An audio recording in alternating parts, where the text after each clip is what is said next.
Hello guys, আসসালামু আলাইকুম। যান্ত্রিক মিডিয়া পক্ষ থেকে আবার একটি ভিডিও নিয়ে আসছি। আজকে আমাদের একটা সাইটে আসছি চাঁদপুরে মেঘনা নদীর পাড়ে আসলাম একটু আপনাদেরকে দেখানোর জন্য যে মেঘনা নদীর অবস্থা কেমন আর এই জায়গাটার অবস্থা কি। কত সুন্দর একটি যে জায়গা এটা। মেঘনা নদীর যে বাঁধের কাজ চলতেছে, সেই বাঁধের কাজের জন্য আমরা সিমেন্ট নিয়ে আসছি। তো সেই জন্যই একটু সুযোগ পেলাম, যে ভাবলাম যে আমার ছেলেও আসছে ঘুরতে, আমি সেই জন্যই চেষ্টা করলাম যে দেখি আমাদের একটি যদি ভিডিও উপহার দিতে পারি আপনাদেরকে, আপনার হয়তো ভালো লাগবে। আপনারা হয়তো মেঘনা নদী ওইরকম ভাবে দেখেন নাই। আসলে মেঘনা নদীটা দেখতে অনেক সুন্দর, ভরপুর জাহাজ চলে, লঞ্চ চলে, তারপরে মাছের নৌকা চলে। ওই দেখেন মাছের নৌকা আসবে একটা এখনই। এটা কিন্তু আসলে সাগর পথে চলে, তো সাগরের মতো কিন্তু আসলে মেঘনা নদীটা। তো মেঘনা নদীটা আসলে অনেকটা সুন্দর, অনেকটাই।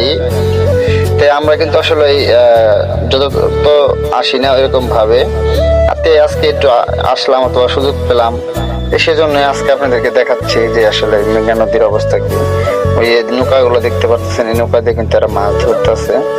আমরা কিন্তু আসলে মাছ কিনতে চেয়েছিলাম, কিন্তু মাছ কিনতে পারি নাই। কারণ হলো যে মাছ আসলে এরকমটা ধরা পড়ে না, যেগুলো মাছ ধরা পড়ে। দেখেন আমার ছেলে কাউসার আহমেদ দেখেন, ও অনেক মজা করতেছে। আর এই জেলেগুলা মাঝে ধরতেছিল, সেই নৌকাতে উঠেছিল। তো নৌকার ভিডিওটা আপনাদেরকে দিব অন্যভাবে।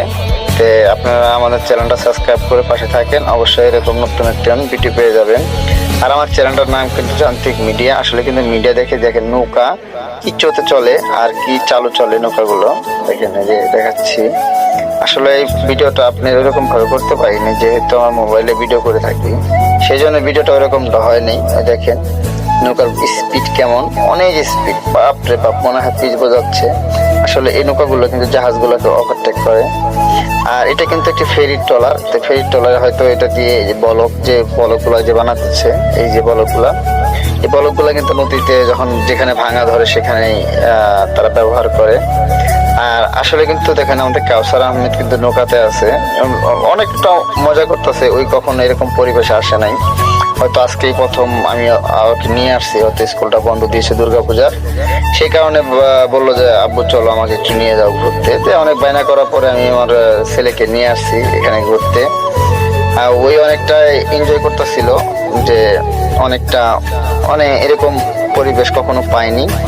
তো যাই হোক, আমার ছেলের জন্য আমার জন্য দোয়া করবেন, যেহেতু আমি পেশায় একজন ড্রাইভার, আমি অনেক রিক্সি কাজ করি। সে রিক্সি কাজের জন্য আপনারা সকলে আমাকে দোয়া করবেন। আর আমার চ্যানেলটা এভাবে সাবস্ক্রাইব করে রাখলে কিন্তু আমরা আসলেই এরকম নতুন নতুন নিত্য আর অনেক ভিডিও আপনাদেরকে দেখাতে পারবো। আর আমার কিন্তু যান্ত্রিক ভিডিও, যেহেতু আমার ছেলে কিন্তু আসলে ভয়েস দিচ্ছিল, কিন্তু ভয়েসগুলো হয়তো বাতাসের কারণে অতটা বোঝা যায়নি, আর সেজন্য আমি ভয়েসগুলোকে কেটে দিয়েছি। যাই হোক, এই ভয়েসটা নেই, আমি এক্সট্রা ভয়েস দিলাম। আর এটা কিন্তু আসলে মেঘনা নদী আসলে অনেক দূর পর্যন্ত। আমার জেলা চাঁদপুরে আসছি। তো সকলে আমাদের জন্য দোয়া করবেন, সকলকে ধন্যবাদ।